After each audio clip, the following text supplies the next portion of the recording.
20 நிமிஷத்துல செஞ்சிடலாம் ஹெல்தியான கிரீன் பீஸ் கொல்கட்டை.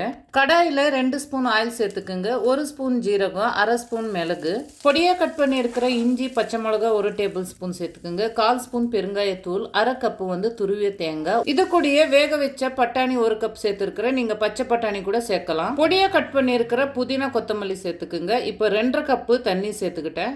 தேவையான அளவுக்கு உப்பு, 1 கப்பு ரைஸ் ரவா, இல்லைன்னா சம்பா ரவா கூட சேர்த்து செய்யலாம். இப்போ கொதிக்கிற தண்ணியில் இந்த ரவையும் சேர்த்துக்கலாம். 1 நிமிஷம் நல்லா கிளறி கொடுத்தீங்கன்னா நல்லா கெட்டி ஆயிரும். இப்போ கடைசியாக கொஞ்சம் கொத்தமல்லி தூவிட்டு 1 நிமிஷம் மூடி வச்சிருங்க. கடைசியாக 1 டேபிள் ஸ்பூன் நெய் சேர்த்துக்கிட்டு மிக்ஸ் பண்ணிக்கிட்டு கொஞ்சம் சூடு ஆறின பிறகு கை நீங்க தண்ணியில தொட்டுட்டு நீங்க கொல்கட்டையை பிடிச்சி இதே மாதிரி எல்லாமே கொல்கட்டையை பிடிச்சி எடுத்துக்குங்க. ரெடி பண்ணி வச்சிருந்த கொல்கட்டையை 6 இருந்து 7 நிமிஷம் நீராவில வேக வச்சு எடுத்துக்குங்க. சின்ன குழந்தைங்களுக்கு பட்டாணி ரொம்ப பிடிக்கும். இதுல நம்ம கொல்கட்டையா செஞ்சு கொடுக்கும்போது ரொம்ப விரும்பி சாப்பிடுவாங்க. ட்ரை பண்ணி பாருங்க பட்டாணி கொல்கட்டை.